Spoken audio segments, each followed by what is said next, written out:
या ठिकाणी उपस्थित असणाऱ्या सगळ्यांनाच माझा मनपूर्वक प्रणाम। आजचा विषय महाबली बजरंगबली श्री हनुमान असा आहे आणि आपण बऱ्यापैकी मोठ्या संख्येने या ठिकाणी उपस्थित आहात। हे पाहून माझं हृदय अवर्णनीय अशा आनंदानं भरून गेलं।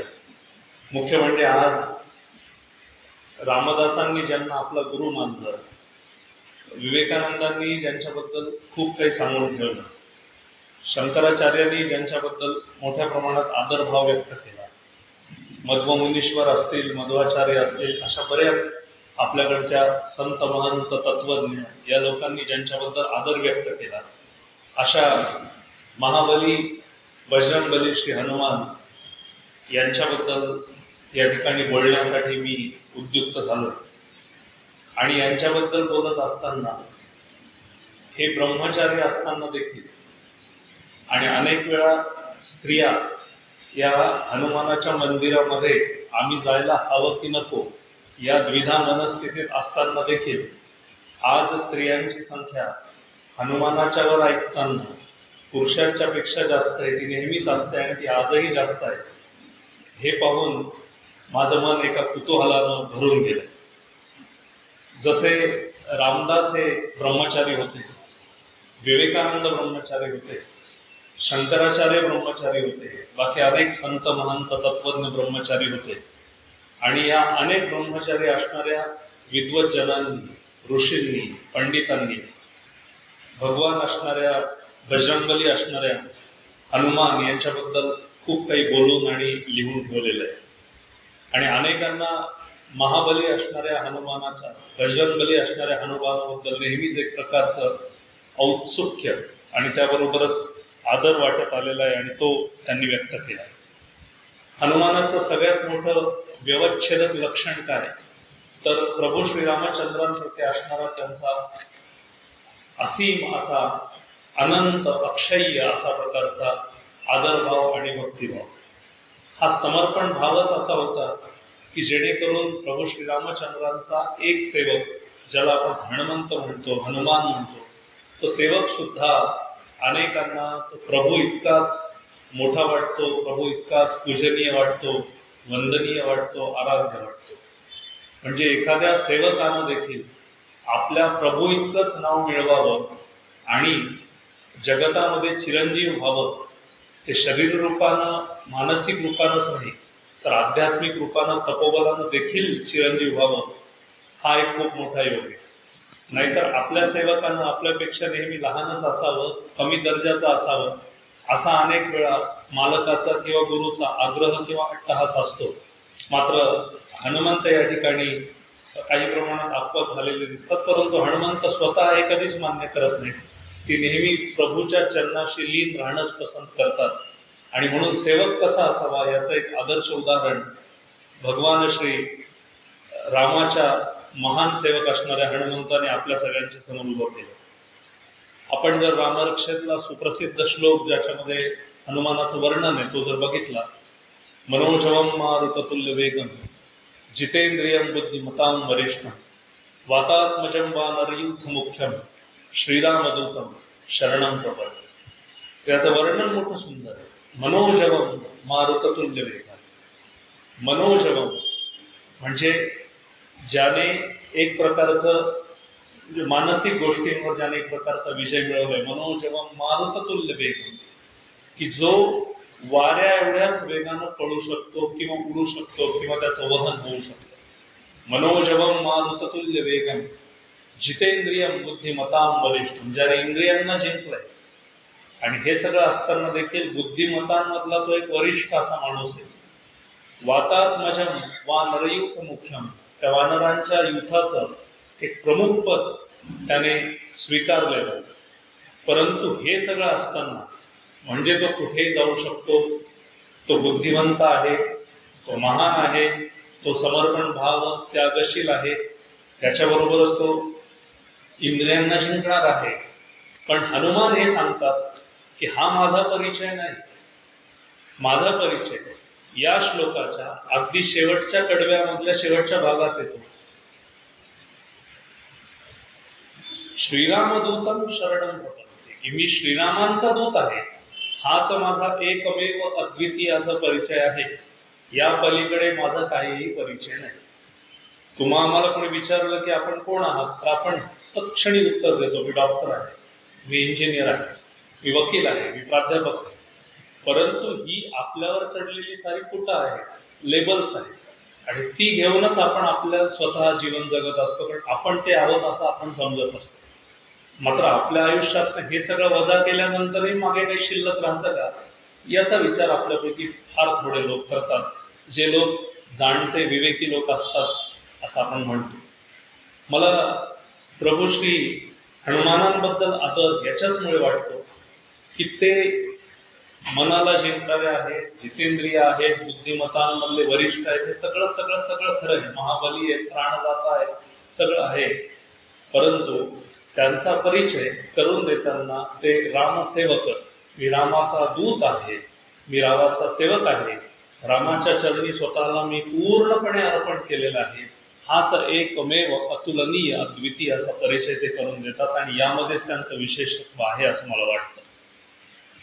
प्रभू श्री रामचंद्रांसाठीच हनुमानाने त्याग केला असं नाही, तर एक न्यायाचं राज्य प्रस्थापित व्हावं, सत्याचं राज्य प्रस्थापित व्हावं, म्हणून प्रभू श्री रामचंद्रांच्यासाठी हनुमंताने त्याग केला असं म्हणतात. त्यांचं आणखी एक वैशिष्ट्य म्हणजे कुठलीही अपेक्षा त्यांनी प्रभू रामांकडनं कधीही केली नाही. नाहीतर एखाद्या सेवकाच्या आपल्या धन्याकडनं किंवा मालकाकडनं किंवा गुरुकडनं काही ना काही अपेक्षा असतेच. म्हणजे एखादा शिक्षक हा गुरु किंवा एखादा सेवक हा गुरु केव्हा बाजूला होतो आणि आपण त्याच्या जागी केव्हा जाऊन बसतो सिनियरिटीनुसार, असा विचार करत असतो. तर आपल्या गुरुमुळे आपल्याला फारसं काही करता आलं नाही, आपल्या गुरुनंतर आपण बरंच काही करू शकू, पण ती गादी आपल्याला मिळाली पाहिजे, असे अनेक सबऑर्डिनेट्स किंवा ज्युनियर विचार करत असतात. प्रभू श्री रामचंद्रांच्यासाठी हनुमंताने कधीही त्याचा विचार केला नाही.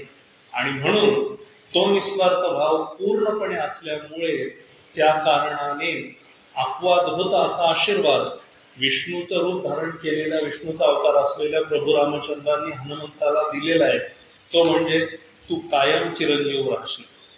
जेव्हा प्रभू श्री रामचंद्रांची जाण्याची वेळ आली, लक्ष्मण गेले होते, भरत गेले, शत्रुघ्न गेले, सगळं झालं. त्यानंतर प्रभू सीता मैत्र आधीच गेल्या होत्या. त्यानंतर जेव्हा रामांचा विषय आला, त्यावेळेस विष्णूमध्ये त्यांना समाविष्ट करून घेण्यात आलं, कारण शेवटी तो विष्णूचाच अवतार होता. सगळे देव तेव्हा आकाशात पुष्पवृष्टी करत होते. आणि त्यावेळेस हनुमंताने विचारलं की आता माझे प्रभू तर निजधामास पोचलेले आहेत, परंतु आता माझ्या जीवनाचं सार्थक काय, माझ्या जीवनाचं काम काय. त्यावेळेस विष्णू ज्यांच्यामध्ये राम समाविलीन झाले होते, त्या विष्णूंनी श्रीरामाचा भक्त असलेल्या हनुमंताला आशीर्वाद दिलाय की माझ्या परवानगीने तू माझ्या नावाचा म्हणजे रामनामाचा प्रचार आणि प्रसार करत राहशील, तू चिरंजीव राहशील. म्हणून आपण जर एक सुप्रसिद्ध श्लोक पाहिला, अश्वत्थामा बलिर्व्यासो हनुमांश विभीषण कृपः परशुरामश्च सप्तहिते चिरंजीविना. एक अश्वत्थामा हा चिरंजीव आहे, बली चिरंजीव आहे, व्यास चिरंजीव आहे, हनुमांश्च विभीषण हनुमान आणि विभीषण चिरंजीव आहे, कृपः परशुरामश्च सप्तहिते चिरंजीव. हे सगळे कृपा आणि परशुराम हे सगळे जण चिरंजीव आहेत. म्हणून तो आशीर्वाद देताना आपला शिष्य आता आपल्यापेक्षा मोठा होईल असा किंचितही भाव प्रभू श्री रामचंद्रांच्या मनामध्ये आला नाही. माझ्या दृष्टीनं हे हनुमंताचं मोठेपण आणि त्याही पेक्षा त्याला आशीर्वाद देणाऱ्या प्रभू रामचंद्रांचं हे मोठेपण आहे असं मला वाटतं. आणि सगळ्यात महत्वाची गोष्ट म्हणजे प्रचंड महाबली असणारा, महाबली प्राणदाता सकळा उठवी गे, लोकनाथा जगन्नाथा प्राणनाथा पुरातना, पुरातने लोकनाथे जगन्नाथे प्राणाचा नाथ आहे, असं सगळं असताना देखील फक्त मी सेवक आहे या भावनेनं त्याचं काम त्यांनी आयुष्यभर केलं. आणि म्हणून प्रभू श्री रामचंद्रांना मानणारे अनेक लोक जरी रामायणात आपल्याला दिसत असले, विभीषण आपल्याला दिसतात, सुग्रीव आपल्याला दिसतात, सीतामाई आपल्याला दिसतात, लक्ष्मण आपल्याला दिसतात, मी 4-6 नावं घेतोय, असे अनेक शेकडो लोक आहेत की ज्यांनी निषद राजा जो होता त्याचं प्रभू श्री रामचंद्रांना खूप प्रेम होतं, तो रामाचा सेवक स्वतःला, असे अनेक लोक आहेत.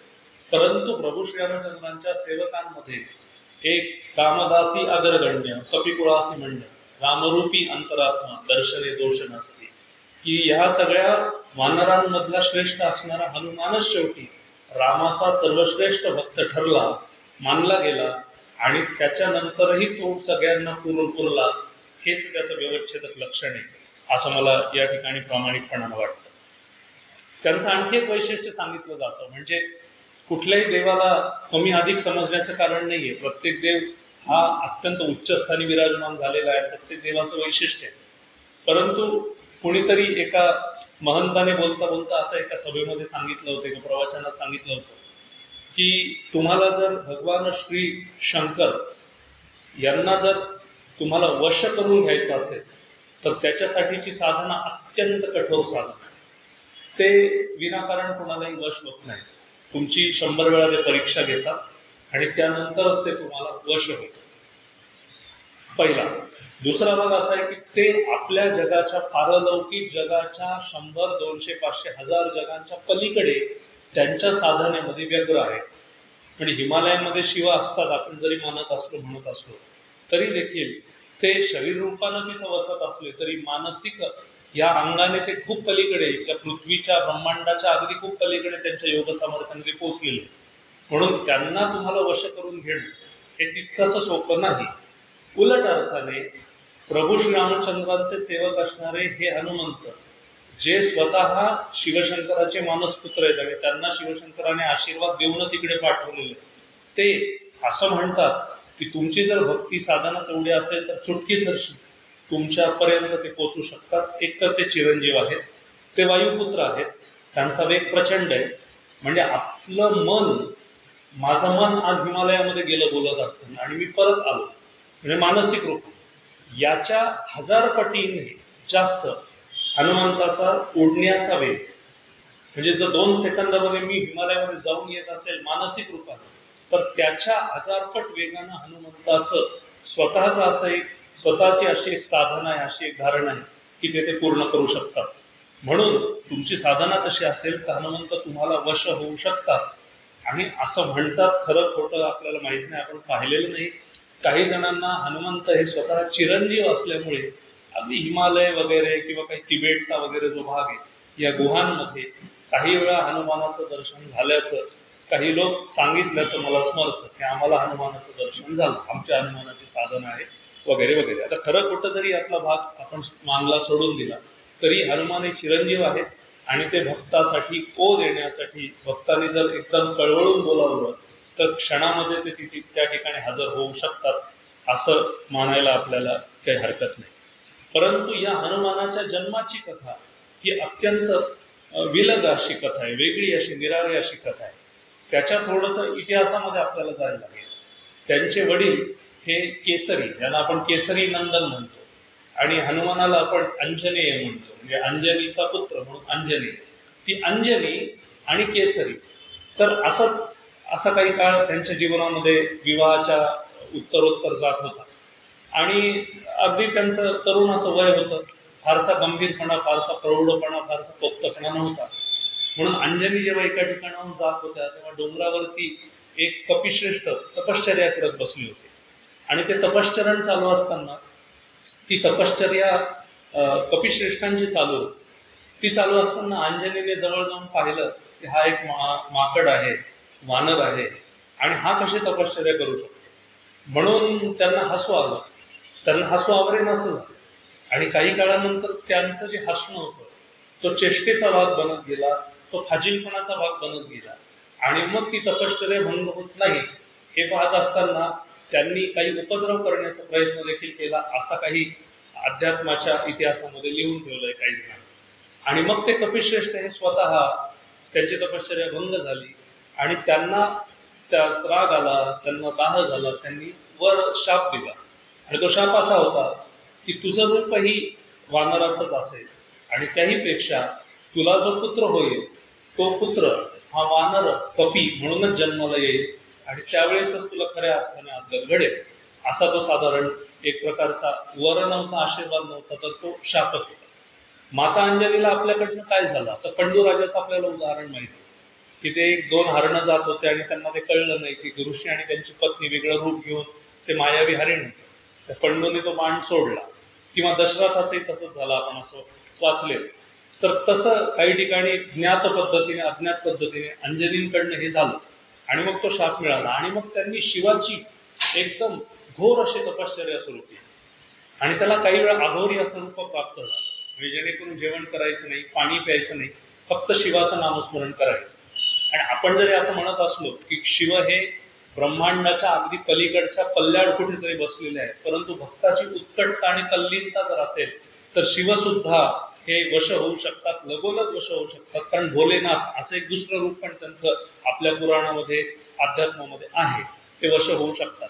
तर ते त्यांना वश झाले आणि त्यांनी आशीर्वाद दिला की बाबा तुझ्याकडनं हे पाप घडलेलं आहे, हे खरं आहे, परंतु तू आज पुण्य कमावलेलं आहेस आणि त्या पापाचं आता क्षालन होण्याची वेळ आलेली आहे, म्हणून माझा एक अंश तुझ्या पोटी जन्माला येईल. आणि मग हनुमंताचा जन्म होतोय आणि मग त्या कपिश्रेष्ठाने दिलेला जो शाप आहे की तुझ्या पोटी वानर जन्माला येईल, परंतु जर तो शिवाचा अंश असेल, तुझ्या साधनेने ते झालं तरच तुला या पापात मुक्ती मिळेल. इथे ते सगळं खरं ठरलेलं आहे. आणि मग आपण सगळे जाणतो की आपल्या लहान मुलांच्या, आपल्याकडे लहान मुलं असतात, मुली असतात, त्यांचे छंद काय असतात, साधारण खेळ वगैरे त्यांचा चालू असतो. मुली असतील तर घरकामामध्ये छोट्या असताना त्या व्यग्र असतात, किंवा खेळ भांडे खेळणं किंवा लपंडाव वगैरे खेळणं हे साधारण असे खेळ असतात. मुलांचे विटी दांडू खेळणं म्हणजे पूर्वीच्या काळी असतात, कधी क्रिकेट खेळणं, पतंग उडवणं वगैरे वगैरे असे. हनुमंताचा खेळ हा जे दिसेल त्या वस्तूकडे धाव घेणं, उड्डाण करणं असं असल्यानं सूर्यदेव जेव्हा प्रचंड चकाकत होते आणि एकदम लाल झाले होते, तेव्हा ते लालबुंद असं फळ असावं असा तर्क लढवून त्यांनी झेप घेतल्यानंतर आणि अगदी ते आता त्याच्या जवळ पोहोचणार की काय अशी स्थिती निर्माण झाल्यानंतर इंद्रदेव रागावले आणि इंद्रदेवांना भीती वाटली रागावण्यापेक्षा, म्हणून त्यांनी एक प्रकारचं वज्र हे इंद्राने फेकलं आणि शेवटी ते हनुमंतांना लागलं. आणि ते लागल्यानंतर मग वायूचं हे पुत्र हनुमंत, शिवाचा जरी अंश असला तरी वायुपुत्र पण त्यांना म्हणतात, पवनसूत हनुमान म्हणतात, पवनपुत्र हनुमान, वायुपुत्र हनुमान. परंतु त्यांनी असं सांगितलं की तुम्ही हे सगळं काम केल्यामुळे आता आमचा कोप झालेला आहे आणि आम्हाला राग आलेला आहे, आणि त्याच्यामुळे वरुण आणि वायू दोघांनीही, वायू आणि वरुण जे पाणी आणि वारा एक प्रकारे थांबवून ठेवण्याचं, अडवून ठेवण्याचं काम केलं. आणि त्यानंतर थोडीफार मध्यस्थी झाली असं म्हणतात. आणि मग त्यांना वर देण्यात आला की बाबा तुम्हाला जरी वज्र जरी मारलं गेलं तरी तुम्हाला काहीही होणार नाही आणि तुम्ही ईश्वराचे अंश आहात. म्हणजे जो शिवशंकराचा मानसपुत्र आहे, जो वायूचा पुत्र आहे, वरुणाचं ज्याला अभय आहे, वरदान आहे, ब्रह्म ज्यांचे गुरु आहेत, श्रीराम हे ज्यांचे आद्य गुरु आहेत, असे हे हनुमंत आहे. आपण जेव्हा पाहतो हनुमानाकडे बघतो तेव्हा आपण फक्त एक कपिश्रेष्ठ म्हणून, एक माकड म्हणून, वानर म्हणून अनेक लोक त्यांच्याकडे बघतात. असं नाही. जर आपण असं करत असू तर मग आपल्या इतके अभागी आपणच आहोत असं मला म्हणायचं वाटतं. याचं कारण म्हणजे हनुमान हे फक्त एका ठिकाणाहून दुसरीकडे जाणारे, सेवा करणारे, किंवा त्यांचं जे रूप होतं विशिष्ट त्या रूपात असणारे असे हनुमान हे त्यांचं मर्यादित रूप आहे. परंतु दुसऱ्या बाजूला योगशास्त्रामध्ये प्रचंड निपुण आणि पारंगत असणारे हनुमान, वेदांताचा प्रचंड अभ्यास करून चारी वेद कोळून पिणारे हनुमान, त्याच्यानंतर पूर्ण आपल्या अध्यात्मावर एक प्रकारची, पुराणांवर एक प्रकारची पकड असणारे हनुमान, आणि ह्या सगळ्यांबरोबरच जे वेदशास्त्र संपन्न आहेत असे हनुमान, हे हनुमानांचं दुसरं रूप आहे.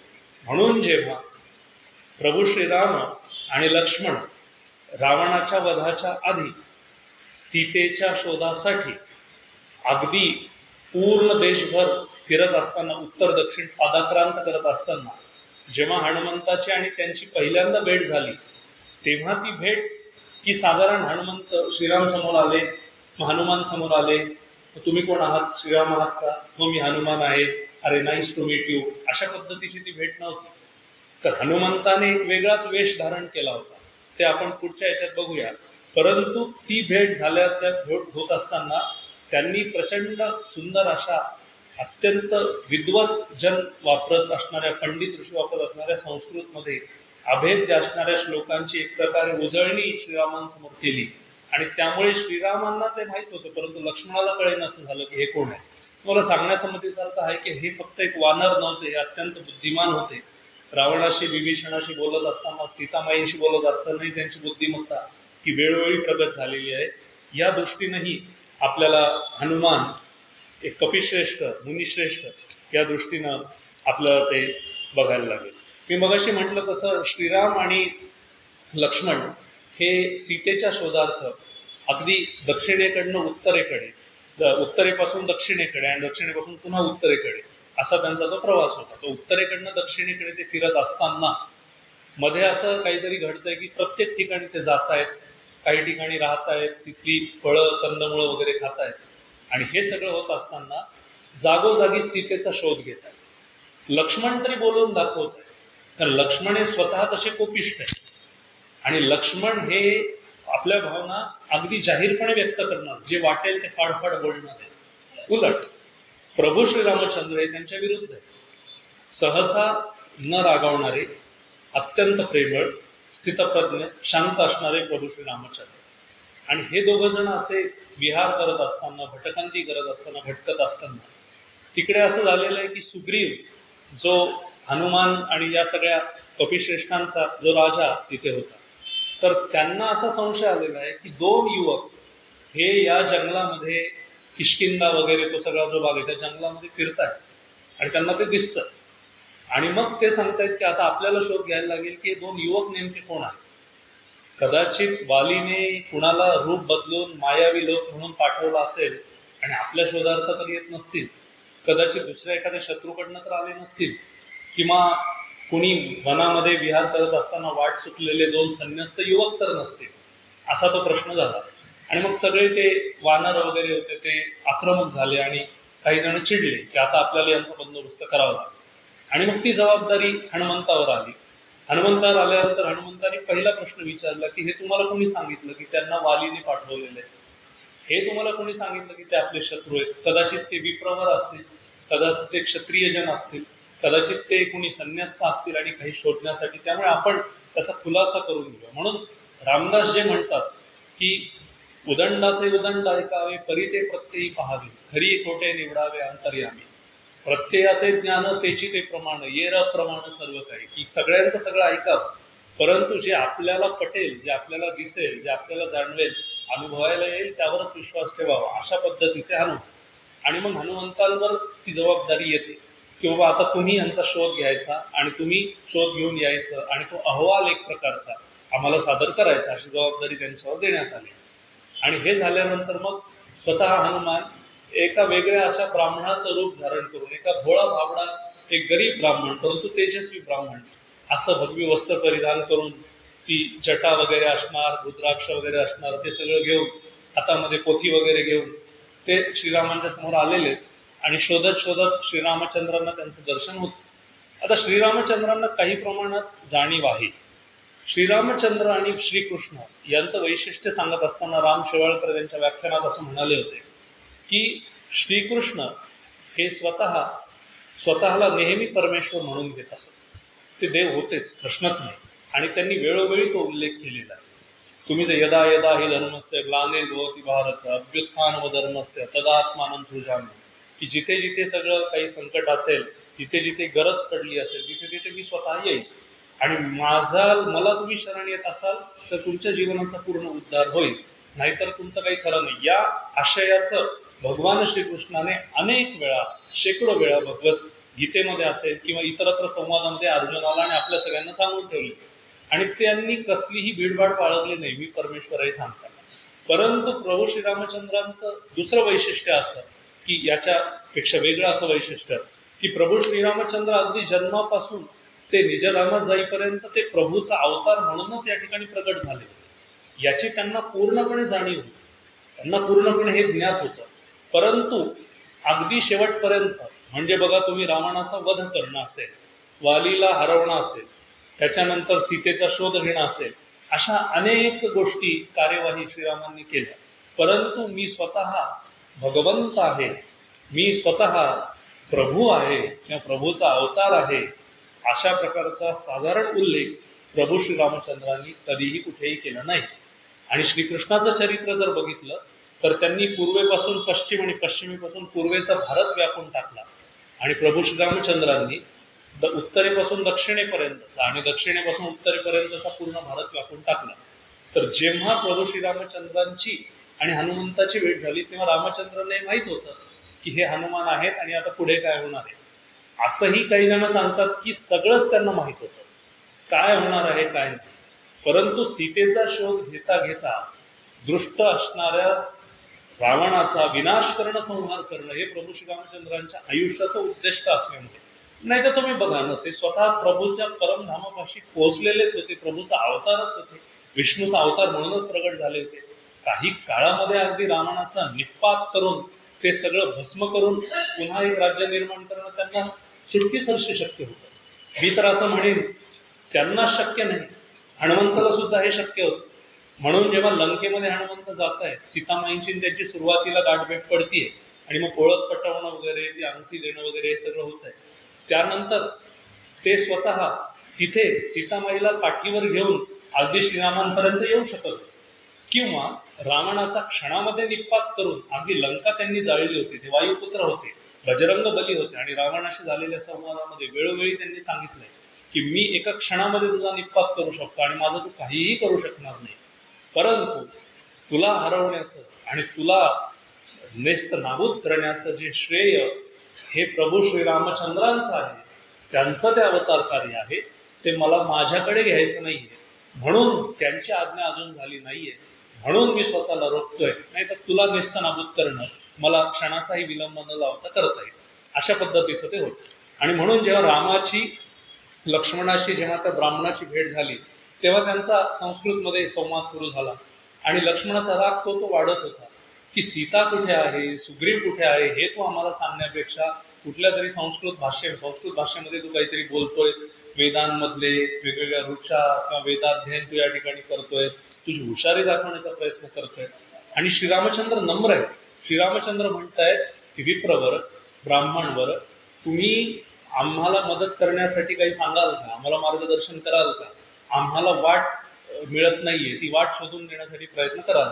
आणि मग असा बराचसा संवाद झाल्यानंतर शेवटी तुम्ही कोण आहात हे विचारलं जेव्हा त्या ब्राह्मणाने, तेव्हा सांगितलं की मी स्वतः लक्ष्मण आहे आणि मी याचा अनुज आहे, धाकटा बंधू आहे, आणि हा माझा अग्रज आहे, आणि एक स्वतः प्रभू श्री रामचंद्र आहे. आणि मग त्या ब्राह्मणाच्या डोळ्यातनं ढसा ढसा ढसा ढसा पाणी येतंय की प्रभू मी तुम्हाला ओळखलं नाही, अहो मी हनुमान आहे, मी तुमचा भक्त आहे. आणि मग त्या दोघांची गळाभेट त्या ठिकाणी होतीये. आणि मग श्रीरामचंद्र विचारतायत की अरे मला कसं समजणार, तू एक कपिश्रेष्ठ आहेस हे मला माहिती आहे, परंतु तू जो वेश परिधान करून आलास त्यावरनं मी ओळखणार कसं, आणि जरी ओळखलं तरी मी दाखवणार कसं, कारण विनाकारण हवेमध्ये तीर मारणं हे मला जमत नाही, मी जिथे तीर मारतो तो तीर लागलाच पाहिजे असा तो तीर असतो.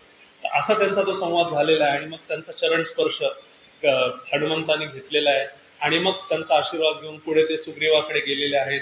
मग सुग्रीवाचं राज्यपद वगैरे आणि एकूणच सगळ्या सुग्रीवाचीही मदत त्या पुढच्या काळामध्ये सीतेच्या एकूण शोध कार्यामध्ये प्रभू श्री रामचंद्र आणि हनुमंताच्या द्वारे एकूणच ती मदत झालेली.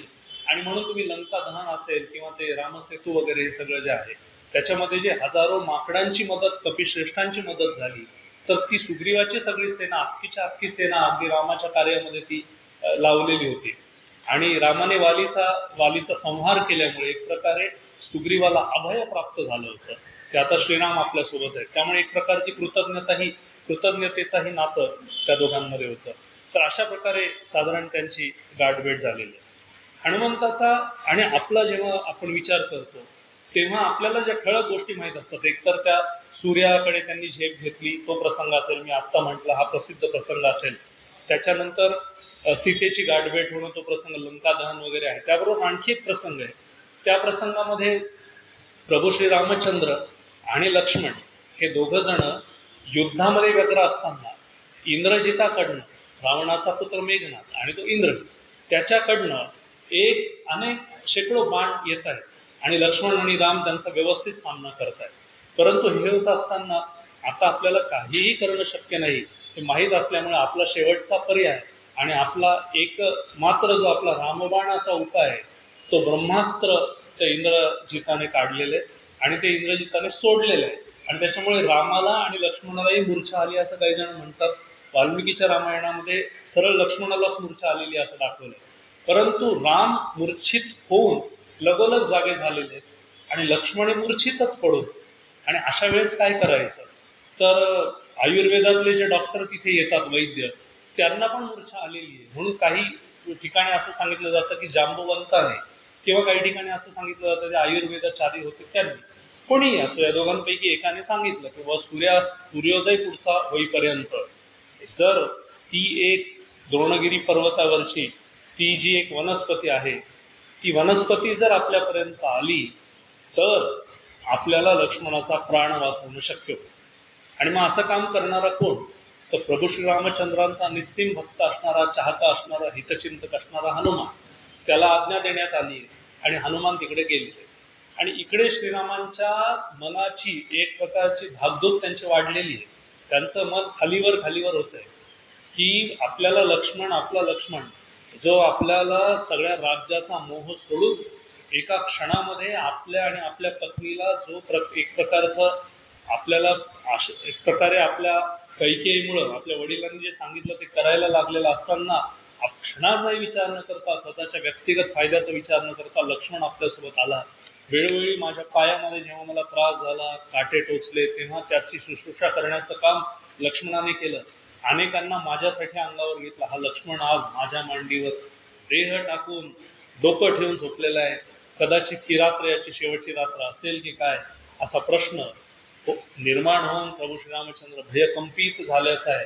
तसे ते नेहमी स्थितप्रज्ञ आहेत, परंतु त्यांचंही मन शेवटी सीतेत आणि लक्ष्मणामध्ये गुंतलेलं आहे आणि लक्ष्मणाचा हा शेवटचा काळ असू शकतो असं वैद्य सांगताय.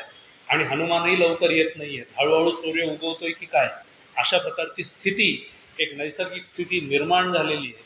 आणि तेवढ्यात हनुमंत तिकडे जात आहेत, त्या पर्वताशी संवाद त्यांचा होतोय. आणि काही न कळल्यामुळे ही वनस्पती की ती वनस्पती हे न कळल्यामुळे स्वतः ते द्रोणगिरी पर्वतच आपल्या हातामध्ये घेऊन श्रीरामांपाशी येत आहेत. आणि लक्ष्मणाला जी मूर्छा आलेली आहे त्याचं एक प्रकारे परिहार करण्याचं काम त्या ठिकाणी होत आहे. आणि म्हणून रामदासांनी जे लिहिलंय, प्राणदाता सकळा उठवील, की प्राण देणारा तू आहेस, तू आम्हाला प्राण दिलेला आहेस. आणि असं म्हणतात, आपण जेव्हा झोपलेलो असतो तेव्हा आपण समजा रात्री 11ला झोपलो, असं एक उदाहरणार्थ 11ला झोपलो आणि पहाटे 6 वाजता 5 वाजता 6 वाजता आपण उठलो, तर हे जे 6-7-8 तास आहेत या 6-7-8 तासांमध्ये आपल्याला मृत्यू न येऊ देता आपला प्राण जिवंत राहण्याचं कार्य हे हनुमंताच्या द्वारे सातत्याने घडत असतं. म्हणून त्यांनी लक्ष्मणालाच प्राण दिला असं नाही, तर आपल्याला सुद्धा झोपेमध्ये दुसऱ्या दिवशी किंवा काही कालांतराने जाग होण्यासाठीचा आशीर्वाद आणि एक प्रकार आपलं रक्षण करण्याचं प्राणदाता, प्राणनाथ असणारा हनुमंत करत असतो असं सांगितलं जातं. तर हा एक प्रसंग ज्याच्यामध्ये की ज्या हनुमंताने पुन्हा एक प्रसिद्ध केलं होतं की मी तुमचा दास आहे आणि तुम्ही जे सांगाल ते करण्यासाठी मी उत्सुक आहे. आणि साधारण जेव्हा त्यांची आणि सीतामाईंची गाठभेट झालेली आहे, तो प्रसंग सुद्धा अत्यंत हृदयद्रावक आणि डोळ्यामध्ये पाणी आणणारा प्रसंग आहे. अगदी आपल्याकडे फारसा वेळ नाही, परंतु थोडक्यामध्ये सांगायला हरकत नाही. जेव्हा ते स्वतः त्या लंकेमध्ये जात आहेत, अशोक वनामध्ये सीतेला ठेवलेलं आहे आणि स्वतः रावणाच्या निगराणीखाली सीता तिथे आहे. अनेक राक्षसिणींचा पहारा आहे, अनेक राक्षसांचा देखील पहारा आहे, सैन्य सगळीकडनं उभं केलेलं आहे. आणि हे तर आतलं चित्र आहे. बाहेरचं चित्र काय आहे? बाहेरच्या चित्रामध्ये एक ब्रह्माचा एक प्रकारे आपण वर म्हणू आणि काही प्रमाणात शापही म्हणू, अशी मिळालेली एक चांगली स्त्री असलेली, तिला नंतर राक्षसीन बनवण्यात आलं त्या शापामुळे, ती तिथे आहे आणि तिच्या सगळ्या सख्या सोबती तिथे आहेत आणि त्या पहारा करतायत. आणि हनुमान आल्यानंतर हनुमानाला त्यांनी थांबवलेलं आहे तिथे. आणि मग त्यांच्यामध्ये थोडासा वार्तालाप झाला, थोडीशी लढाई झालेली आणि मग हनुमंतांनी स्वतःचं रूप प्रगट केलेलं आहे. आणि अणुपासोनी एवढा अणुपासोनी ब्रह्मांडा एवढा होत जात असे, की जो क्षणामध्ये पर्वतांना सुद्धा एक प्रकारचं घाबरवून टाकू शकतो, तो तेवढा महाकाय बजरंगबली असू शकतो. दुसऱ्या क्षणी अणुपासोनी ब्रह्मांडा आणि ब्रह्मांडापासून अणु एवढूसा सुद्धा तो होऊ शकतो. त्यामुळे तो लघुरूप प्रगट करतोय, परंतु तो पकडला जातोय आणि मग लढाई होऊन तो त्याचा अत्युच्च स्वरूप प्रगट करतोय. ते केल्यानंतर त्या ठिकाणी त्या राक्षसिणीचा पराभव होतो आणि ती सांगतेय की एक असा शाप मिळाला होता आणि सांगितलं होतं की असा एक कपिश्रेष्ठ येईल आणि त्याच्या हातून तुझा निपात होईल आणि तो रावणाच्या जीवनाचा साधारण त्याच्या राज्याचा शेवट असेल. आता मी माघार घेते, आता तुम्ही आतमध्ये जा. आणि मग हनुमान आतमध्ये जात आहे. मग आतमध्ये गेल्यानंतर सीतामाईंशी त्यांची गाठभेट होण्याचा प्रयत्न ते करतायत, परंतु तेवढ्यात रावण येत आहेत, सगळ्या राक्षसिणी आहेत, रावणाचं सैन्य आहे. आणि रावण अनेकदा सांगतोय की मी तुझ्यावर प्रचंड प्रेम करतो सीते. शास्त्रामध्ये, अध्यात्मामध्ये, धर्मामध्ये, युद्धनीतीमध्ये हे सांगितलंय कुठल्याही स्त्रीला त्रास द्यायचा नाही, दूताला त्रास द्यायचा नाही. म्हणून तुझं मन जोपर्यंत तुझ्या हृदयाचं परिवर्तन होत नाही आणि तू माझी राणी बनत नाहीस तोपर्यंत मी तुला काहीही करणार नाही. परंतु मी तुला आता एक प्रकारची चेतावणी देतो की पुढच्या काही काळामध्ये हे झालं नाही तर मी तुला संपवून टाकेन. आणि मग सीता म्हणतीये किंवा हे असं होणं शक्यच नाहीये. माझे जे पतीवर आहेत ते माझा शोध घेत घेत इथपर्यंत येतील हा मला विश्वास आहे. आणि हे जर नाही झालं तर मृत्यू मला क्षणात जवळ करेल, परंतु तुझा आणि माझा संघ आयुष्यात कधीही घडणार नाही. असा तो संवाद चाललेला आहे. रावण निघून जातोय आणि हनुमंताई स्वतः वर बसलेले ते सगळं ऐकताय. आणि मग ते खाली येऊन सीतेला ती अंगठी देऊन, सीतेला मी रामाचा सेवक आहे, आणि त्या दोघांमधला संवाद सीतेपुढे प्रगट करून सीतेचं मन वळवण्याचं काम करतायत की बाबा सीतामाई मी स्वतः. आता कसं आहे, सीतेला अनेकदा विश्वास बसलेला नाहीये, कारण तिथं सगळं मायावी, कुणावर विश्वास ठेवावा आणि कुणावर नाही त्यांना कळत नाहीये. आणि त्याच्यामुळे हनुमंतावरही सुरुवात प्रथम पाहता क्षणी विश्वास बसलेला नाहीये. परंतु त्याच्यात आहे ना दूत वैष्णव गायका, तर ते का लिहिलेलं आहे रामदासांनी, दूत वैष्णव गायका. काही जण धूर्त वैष्णव गायक म्हणतात. वैष्णव म्हणजे तो की जो सगळ्यांना प्रेम करतो, त्यांचं दुःख सौख्यकारी दुःखहारी आपण असं म्हणतो हनुमंताला. तसं वैष्णव, वैष्णव जन तो तेने कहिये जो पीर पराये जाने रे, पर दुःखे उपकार करे कोई, पर अभिमान नाय रे.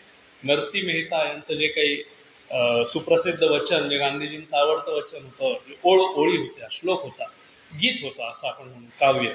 तर ते हनुमंताला सुद्धा लागू पडतं की तो वैष्णव की जो दुसऱ्यांचं दुःख हरण्याचा प्रयत्न करतो आणि त्यामुळे त्याचं हृदय द्रवतं.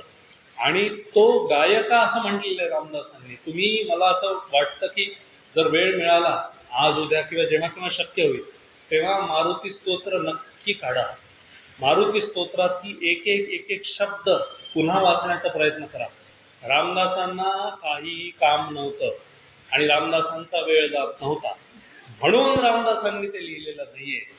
रामदास तिथे बसलेले, साधना केलेली आहे, सगळा त्यांनी इतिहास भूत भविष्य काय याचा विचार केलेला आहे, प्रचंड शास्त्रचर्चा अभ्यास केलेला, आणि त्यानंतर हे 15, 16, 17 श्लोक जे लिहिलेले आहे ते त्यांनी लिहिले. तुलसीदासांचंही हनुमान चालीसा तसंच आहे, 40 श्लोकांचं.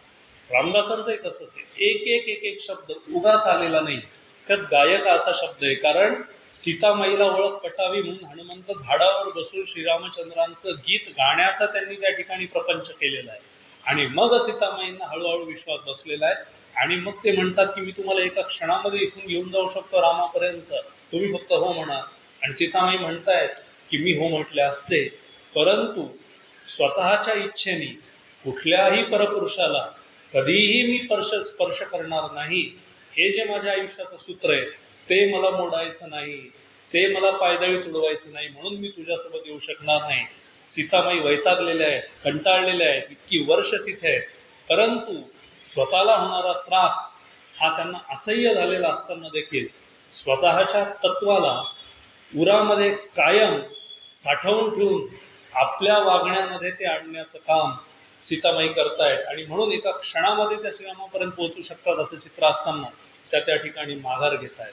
आणि हनुमंत त्यांचा तो निरोप घेऊन शेवटी रावणाकडे जाऊन मग ते लंका दहन वगैरे सगळं, ती शेपूट तोडण्याचा आदेश देण्यात येतो, परंतु ते शेपटीवरती स्वतः वर जाऊन बसतात.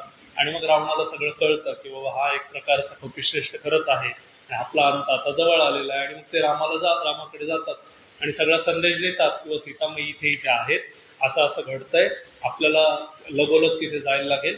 आणि मग पुढे आपण सगळं जाणतो की पुढे मग रामाचं युद्ध होत आहे आणि मग विजय प्राप्त होतोय आणि मग सीतामाईला घेऊन ते त्यांच्या मूळ गावी म्हणजे अयोध्येपर्यंत परत येत आहेत वगैरे वगैरे वगैरे हे सगळं. तर याच्यामध्ये हनुमंताची अत्यंत महत्वाची अशी भूमिका. सीतेच्यासाठी, लक्ष्मणाच्यासाठी हनुमंताचं एक प्रकारचं समर्पण होतंच, परंतु प्रभू रामचंद्रांसाठी 1000 पट असं समर्पण होतं. आणि म्हणून जेव्हा रावणाकडनं त्याचा निपात झाल्यानंतर, रावणाकडनं सुटून ज्यावेळेस श्रीरामचंद्र, सीतामाई, लक्ष्मण, हनुमंत हे सगळेजण येत आहेत, विभीषण वगैरे पण येत आहेत, आणि विभीषणाला ते राज्य दिलं जातंय लंकेचं. आणि मग हे सगळेजण राज्यकारभार करत व्यस्त असताना हनुमंत तिथं आहेत आणि म्हणून सीतामाई म्हणतायत की बा माझ्या गळ्यामध्ये मोत्यांचा हार आहे आणि तू मला माझ्या वत्सासारखा आहेस, भावासारखा आहेस, लेकरासारखा आहेस, मी तुला हे बक्षीस देणार आहे कारण तू माझा जीव वाचवलास, तू मला घेऊन आलास इथपर्यंत आणि तू हे घे. आणि मग तेव्हा हनुमंताला जाणवतं की आपली जी भक्ती आहे त्याचं मोल खरं म्हणजे अनमोल आहे, परंतु त्याला तोलण्याचं काम सीतामाई करतायत. अशा प्रकारे त्यांच्या मनामध्ये एक प्रकारचा थोडासा एक एक खेद निर्माण होतो. हे प्रभू श्रीरामचंद्र ओळखतात, तर ते म्हणतात की अरे तुझ्या प्रती कृतज्ञता म्हणून ती देतीये, व्यवहार किंवा उपकाराची परतफेड म्हणून ती देत नाहीये, त्यामुळे तू ते घे. आणि आता रामाचा आदेश, गुरूंचा आदेश आल्यामुळे हनुमंताला ते नकोसं असताना देखील स्वीकारायला लागतंय. दोन्ही हात ते पुढे करतायत आणि ते मोत्यांचा हार घेतायत, पण म्हणतायत एकच अट आहे की कायमस्वरूपी तुम्ही दोघं माझ्या हृदयामध्ये वास करावा अशी माझी तुम्हाला विनंती आहे. आणि मग ते त्या ठिकाणी छाती फाडण्याचा तो एक प्रकारचा कार्य हनुमंताकडनं होत आहे आणि त्यांच्या छातीमध्ये हे दोघं जण विराजमान असल्याचं आपल्याला दिसतंय. आणि आपण कुठेही आज बघितलं तरी असं म्हणतात की हनुमंत हे स्वतः चिरंजीव आहेत, क्षणामध्ये हजर होऊ शकतात आणि त्याही पलीकडे जाऊन एखादी रामकथा जर चाललेली असेल तर त्या ठिकाणी स्वतः हनुमंत हे विराजमान झालेले असतात. कारण जिथे जिथे रामकथा असेल त्या त्या रामकथेचा प्रचार आणि प्रसार करत करत, त्याची श्रवण भक्ती करत करत, माझ्या नामाचा प्रचार करत करत तू आयुष्यभर चिरंजीव राहशील, असा राम आणि विष्णूंकडनं जो आशीर्वाद मिळालेला आहे असं. आणि मग प्रश्न पडू शकतो की बाबा 100 रामकथा आज जर देशात चाललेल्या असतील तर 100 ठिकाणी हनुमंत कसे जाऊ शकतात. मी तुम्हाला म्हटलं की ते शेवटी हनुमंत आहेत, बजरंग बली आहेत, वायुपुत्र आहेत, पवनसूत आहेत, क्षणामध्ये इथे क्षणामध्ये तिथे, त्याचे आपण कुणीही मोजदाद करू शकत नाही. त्यामुळे हे तर्काचं नातं नाहीच आहे. इथे 2+2 4 नाहीये, इथे 2+2 5 आहे, 2+2 7 आहे, 2+2 0 पण असू शकतं. कारण ते भावनेशी जोडलं गेलेलं नातं आहे. म्हणून आपल्या गणितातला आणि आपल्या तर्कशास्त्रातला असं झालं तर तसं होतं हा जो तर्क आहे, तो तर्क आपल्याला कुणालाही त्या ठिकाणी लावता येणार नाही. तर साधारण हे हनुमानच. आणि हनुमान हे स्वतः महाभारतामध्ये सुद्धा प्रगट झालेले. जेव्हा भीमाला प्रचंड गर्व झाला की मी महाबली आहे, मी बजरंगबली एवढा श्रेष्ठ आहे, तेव्हा स्वतः हनुमंत एक माकडाचं रूप घेऊन तिथे बसलेले आहेत आणि ते म्हणतायत की मला थोडं पाणी देतो का. आणि मग भीम त्यांना पाणी देतोय आणि भीमाला ते म्हणतायत की तुला जर जायचं असेल तर माझी शेपूट बाजूला कर. आणि भीम म्हणतो अरे तू वेडायस का, एका क्षणात तू बाजूला करीन, परंतु शेपूट ती 1 तास 2 तास 4 तास होऊन सुद्धा या भीमाला हलवता येत नाही. आणि तेव्हा त्यांना लक्षात येतं की हे साधे कुणीतरी वानर नाहीये, ते कपिश्रेष्ठ आहे. आणि मग ते त्यांना शरण जातात. किंवा दुसऱ्या एखाद्या प्रसंगात जिथे अर्जुनाचं आणि कौरवांचं युद्ध चाललेलं आहे, तिथे भगवान श्रीरामकृष्ण सारथ्य करतायत, त्या ध्वजावर ध्वजांगे उचली बाहू आवेशे लोटला, की शेवटी तो ध्वजावरती सुद्धा हनुमंत हे विराजमान झालेले आहेत. आणि म्हणून ते चिरंजीव असल्याचे अनेक दाखले आपल्याला वेगवेगळ्या पद्धतीने मिळतात. आता उरलेल्या काही वेळामध्ये आपण फक्त या ठिकाणी हे जे मारुती स्तोत्र आहे आणि हनुमान चालीसा आहे त्यावर थोडासा प्रकाश टाकण्याचा प्रयत्न करूया. मला याची जाणीव आहे, मला हे ज्ञात आहे, मी हे जाणतो, मला याचं भानही आहे की शेवटी मारुती स्तोत्र हा एक वेगळा विषयच होऊ शकतो. पुन्हा कधीतरी मी हनुमंतरायांना स्मरून, प्रभू श्रीरामचंद्रांना स्मरून आणि तुमच्या सगळ्यांच्या साक्षीनं हा विषय कधीतरी नक्कीच लवकरात लवकर घेण्याचा प्रयत्न करीन. मारुती स्तोत्राचं निरूपण किंवा विवेचन की साधारण मारुती स्तोत्र काय आहे. परंतु काही गोष्टी या ठिकाणी फक्त सांगू इच्छितो की रामाचा दास असणाऱ्या रामदासांनी हनुमंतावर त्यांचे अनेक मंदिरं त्यांनी स्थापन केली. आपल्याला माहिती आहेत 11, जो खूप शेकडोमध्ये तो 11 आहे, पण 11 ही सुप्रसिद्ध मंदिर आहे. तशी 11 स्तोत्र त्यांनी मारुतीवर लिहिले. आपल्याला भीमरूपी महारुद्रा वज्र हनुमान मारुती वनारी अंजनी सूता रामदूता प्रभंजना हे 15, 16, 17 श्लोक आहेत. हे आपल्या सगळ्यांना माहिती. मराठी हिंदू लोकांच्या घराघरांमध्ये त्याचं एक प्रकारचं स्तवन पठण अनेकदा होत असतं. परंतु अशी 11 स्तोत्र त्यांनी लिहिली आणि याच्यामध्ये शेवटची 2 श्लोक सोडले की ज्याच्यामध्ये साधारण हा फलश्रुतीचा भाग आहे. 15 श्लोक म्हणजे पौर्णिमेचा जन्म हनुमंताचा आहे, म्हणून 15 दिवसांनी पौर्णिमा आणि अमावस्या असं जे चक्र फिरतं, तर त्यामुळे 15 श्लोक त्यांनी लिहिले. आणि मग शेवटी रामदासी अग्रगण्य कपिकुळासी मंडळ रामरूपी अंतरात्मा दर्शने दोषनासती वगैरे वगैरे, जसं आपल्या तुलसीदासांच्या याच्यात शेवटी फलश्रुती येते, तशीच फलश्रुती यांनी घेतली, पण मूळ 15 श्लोक त्याच्यात आहेत. काही शब्दांचा अर्थ फक्त मी या ठिकाणी विवेचित प्रतिपादित करतो. आता भीमरूपी महारुद्र म्हणजे अत्यंत भयानक जो आहे, महारुद्र आहे म्हणजे कोण? जो शत्रूचा निपात करतो. परंतु महारुद्र याचा खूप महत्वाचा मोठा अर्थ आहे की ते शिवाचे मानसपुत्र आहे, म्हणून महारुद्र असा उल्लेख या ठिकाणी आलेला आहे. महारौद्र धारण करणारे म्हणून महारुद्र असा एक अर्थ आहे. परंतु रामदासांनी, मी म्हटलं मगाशी, शब्द खूप जपून वापरले. भीमरूपी आहे. भीमरूपी म्हणजे भीमाचा इथे काही संबंध नाही. संस्कृत मधल्या अर्थानुसार भीमरूपी म्हणजे एक अजस्त्र महाकाय असा, बजरंग बली सारखा भीमरूपी महारुद्र, की विष्णूंना अनेक वेळा शंकरांनी मदत केलेली आहे. म्हणून रामाचा अवतार जेव्हा विष्णूंनी घेतला तेव्हा स्वतः हनुमंतामध्ये स्वतःचं रूप काही अंश देऊन हनुमंताला रामाची सेवा करण्यासाठी शंकरांनी पाठवले. म्हणून महारुद्र असं त्यांना म्हटलं जातं. वज्र हनुमान मारुती, की वज्र त्याला भेदू शकत नाही, अग्नी त्याला जाळू शकत नाही, वारा त्याला हलवू शकत नाही, म्हणजे हलवू शकतो अर्थात, पण त्याच्या इच्छेशिवाय तो हलणार नाही. पाणी ज्याला भिजवू शकत नाही, असा हा हनुमान आहे. आणि वज्र हनुमान मारुती, की सूर्याचा गोळा मी जे म्हटलं उड्डाण, ते इंद्राने ते वज्र फेकलं पण त्याला काही झालं नाही हनुमंताला, आणि त्याला तो मिळाला वज्रांगाचं शरीर. तर त्याचं ते वैशिष्ट्य आहे. वनारी अंजनी सुता, जिथे जाईल तिथे एक प्रकारचं शेत किंवा वन उद्ध्वस्त करणं, जंगल उद्ध्वस्त करणं, हा प्रभू श्रीरामचंद्रांचा सेवक असलेला हनुमंताचा उद्योग नाहीये. तिथे सीतामाईंना प्रचंड त्रास होत होता.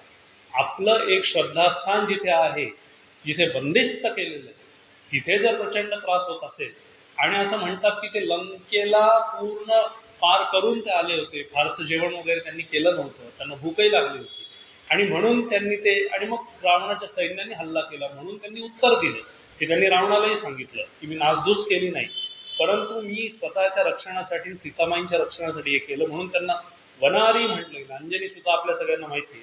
रामदूता प्रभंजन, किंवा रामाचा निरोप क्षणामध्ये एका ठिकाणाहून दुसरीकडे, दुसऱ्या ठिकाणाहून तिसरीकडे पोहोचवण्याचं काम ते हनुमंताने वेळोवेळी केलेलं आहे. महाबली प्राणदाता सकळा उठवी वेळ, की सगळ्यांना उठवण्याचं काम हे हनुमंताने केलेलं आहे. कारण प्राणाचा तो दाता आहे, प्राणाचा तो परमेश्वर आहे, प्राणांचा तो नाथ आहे. त्यांनी आपला प्राण नेहमी जिवंत ठेवण्याचं काम केलेलं.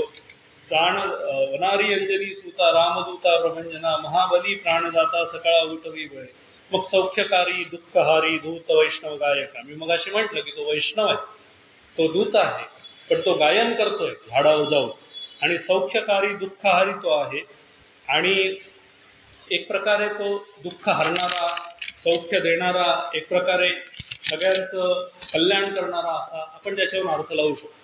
दीनानाथा हरिरूपा सुंदरा जगदंतरा.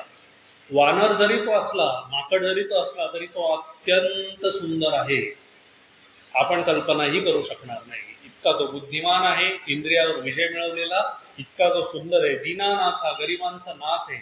हरिरूपा, हरिरूपा म्हणजे भक्तांना, भक्तांनी यांच्यावर विश्वास ठेवलाय असे हरी, आपल्याला माहिती आहे. सुंदरा जगदंतरा, सर्व जगाच्या अंतरामध्ये राहणारा तो आहे. जगद अंतरा, जगाच्या अंतरात म्हणजे मनात, अंतर म्हणजे हृदय, त्यामध्ये तो राहणार आहे.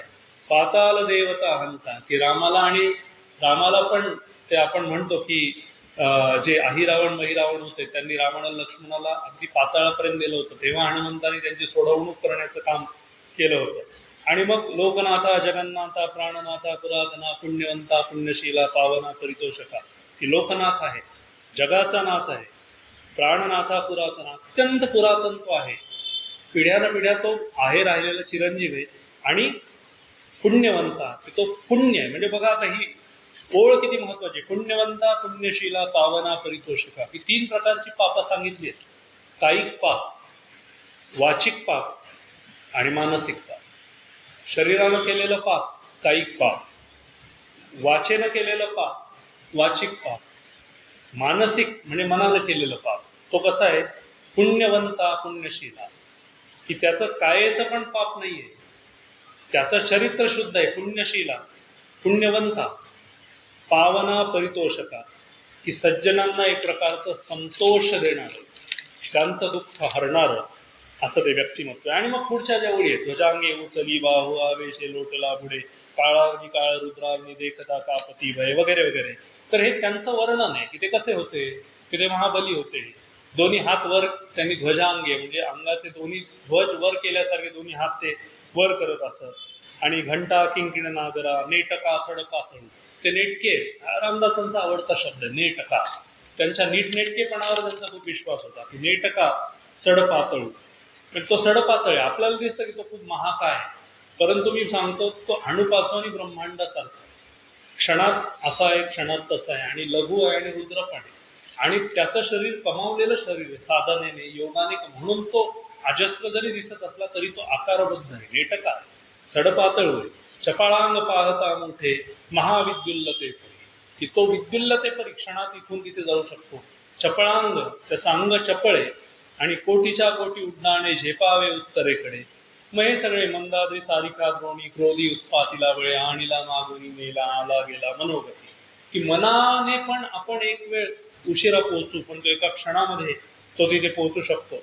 अणुपासून ब्रह्मांड एवढा जात असे की अणुपासून ब्रह्मांड एवढं होऊ शकतो. आणि तयासी तुलना कैसी मेरू मंदार दाखवते, तुलना नाहीये त्याला, तो एवढसा पण होऊ शकतो आणि एवढा मोठा होऊ शकतो. मेरू मंदार धाकटे, की ज्याच्या पुढे मोठमोठे अजस्र असे महाकाय असे पर्वत हे छोटे भासतील एवढा तो अजस्र कधी क्षणातही होऊ शकतो. पुच्चले मुरडीले माता किरीटी कुंडले वळी.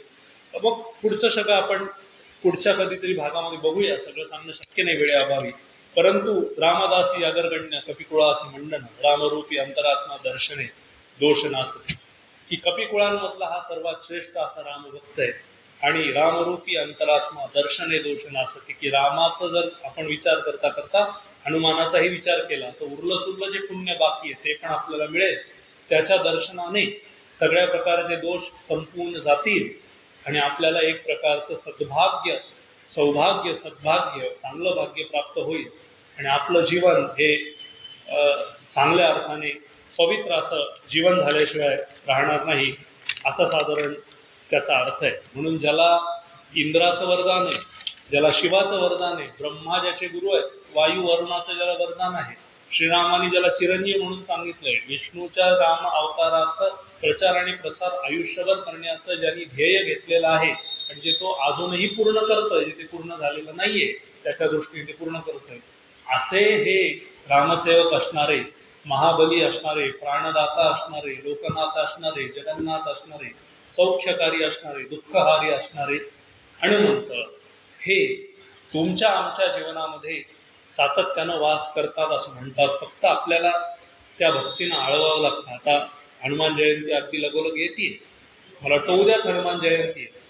तर सकाळी किंवा संध्याकाळी आणि सोनेरी वगैरे पिवळा किंवा लाल अशा पद्धतीचे कपडे घालून त्याची पूजा आराधना करावी.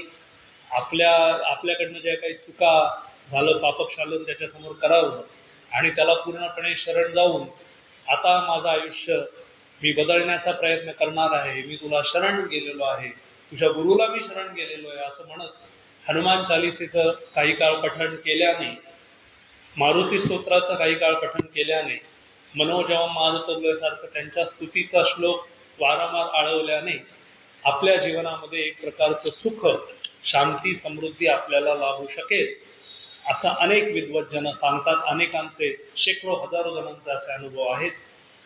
आणि साधारण भाषणाच्या शेवटाकडे येत असताना मी एवढंच सांगेन की मगाशी म्हटलं तसं हा एक केवळ माकड आहे, कपी आहे आणि वानर आहे असं न समजता तो वेदांती इत्यादी अनेक गोष्टींचं ज्यांना पाठ झालेलं आहे, संस्कृतवर ज्यांची पूर्णपणे पकड आहे, जे शास्त्र चर्चेमध्ये उत्तम आहेत, हे करताना ज्यांनी मनाच्या भावनांवर वासनांवर एक प्रकारचा विजय मिळवलेला आहे, त्याबरोबरच ते रामदास म्हणतात तसं शक्तीने पावती सुखे शक्ती नसता विटंबना, शक्ती बलोपासना करणारे बजरंग बली आहेत. म्हणजे असं उदाहरण इतिहासामध्ये फारसं आढळणार नाही की जे स्वतः शूरवीर आहेत, जे स्वतः अत्यंत धीर आहेत, बलशाली आहेत एका बाजूला, दुसऱ्या बाजूला कुठलंही पाप ज्यांनी आयुष्यात केलेलं नाही, तिसऱ्या बाजूला जे अत्यंत बुद्धिमान आहेत. शरीर उत्तम असणाऱ्यांना बुद्धीचा शाप आणि बुद्धी उत्तम असणाऱ्यांना शरीराचा शाप आहे असं म्हणतात. या दोघांची युती ज्यांच्या जीवनामध्ये घडून एक चमत्कृती घडली, अशा या प्रभू श्रीरामचंद्रांच्या महासेवकाचं हे साधारणपणे चरित्र आहे की बोलणाऱ्यानं बोलावं त्यालाही पावित्र्य प्राप्त होईल, ऐकणाऱ्यानं केवळ ऐकावं, विचार करावा, त्याने सुद्धा पावित्र्य प्राप्त होईल, असं हे चरित्र आहे. म्हणून शेवटचा आपल्याला सगळ्यांना अर्ज करताना, विनंती करताना मी एवढंच म्हणेन की हे कोणी साधारण व्यक्तिमत्व नाहीये. आपण सगळेजण त्यांची उपासना करू शकतो.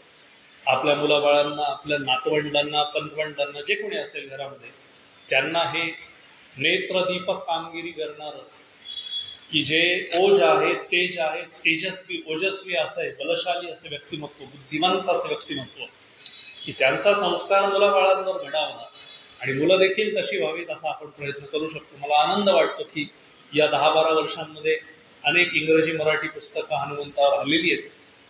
अनेक छोट्या बालसवंगड्यांचा हनुमान हिरो झालेला आहे, कारण ॲनिमेटेड असे अनेक चित्रपट देखील, अनेक मालिका देखील आलेल्या आहेत. परंतु ते बघता बघता त्यातलं सत्य काय, त्यातलं असत्य काय, हे देखील आपल्या घरच्यांना समजावून सांगण्याची वेळ आता आलेली आहे. कारण हे दोघंही, रामचंद्र आणि हनुमंत, ज्या धर्माशी स्वतःचा एक प्रकारे त्या धर्माचे ते आहेत, म्हणजे हिंदू धर्माचे, वैदिक परंपरेचे आहेत, त्या वैदिक परंपरेचं पुनरुत्थान आणि या हिंदू धर्माचं जागरण घडणं, आणि ते आपल्याला आपल्या घरापासूनच करणं गरजेचं आहे. जर आपणच आपल्या प्रथा परंपरांचा अभिमान बाळगला नाही आणि आपल्याच देवतांना आपण जर महत्त्व दिलं नाही, तर शेवटी कुणीही उठून आपल्यावर काहीही करून कुणी यावं आणि टपली मारून जावं, तशी आपली अवस्था झाल्याशिवाय राहणार नाही. आपल्याकडे बरेच लोक झाले की ज्यांनी क्षात्रतेज, ब्राह्मतेज सगळंच त्यांच्यात धारण केलं. तर अशा या चरित्राचा प्रचार प्रसार करत राहणं आणि आपल्या घरच्यांना हे सगळं जे काय आहे ते समजावून सांगणं आणि त्याबद्दलचा एक अभिमान आणि स्वाभिमान पुन्हा पुन्हा पुन्हा पुन्हा निर्माण करणं, ही माझ्या दृष्टीने खऱ्या अर्थानं काळाची गरज झालेली आहे. आणि गेल्या 10-12 वर्षांचा काळ बघितला तर त्यासाठी देशभरामध्ये अत्यंत अनुकूल असं वातावरण तयार झालेलं आहे. पूर्वी जर तुम्ही या संदर्भात काही जाहीरपणे बोललात, लोक बोलायचे, लोक लीडर असतात ते बोलतात, परंतु काही जणांना त्याचा त्रास, हाल, अपेष्ट झालेला आहे. तुलनेनं आता एक प्रकारचं सकारात्मक वातावरण असताना आपण सगळ्यांनी त्याचा यथायोग्य लाभ पदरात काढून घेणं आणि हनुमंताची, रामचंद्रांची, श्रीकृष्णाची, देवीची, कुणी असेल, भक्ती करता करता आपल्याही जीवनामध्ये त्यांच्या जीवनरूपी अत्तराचे 4-2 थेंब सातत्यानं निर्माण करणं, ही आता काळाची गरज आहे असं मला वाटतं. आपण सगळ्यांनी मोठ्या मनानं हे भाषण या ठिकाणी ऐकून घेतलं, मला बोलण्याची संधी दिली, त्याबद्दल मी आयोजकांचे आणि आपल्या सर्वांचे मनपूर्वक आभार मानतो. आपल्या सर्वांच्या हृदयामध्ये वास करणाऱ्या प्रभू श्री रामचंद्र, प्रभू श्री कृष्ण, हनुमंत या सर्व देवदेवतांना मनपूर्वक प्रणाम करतो आणि या ठिकाणी थांबतो. धन्यवाद.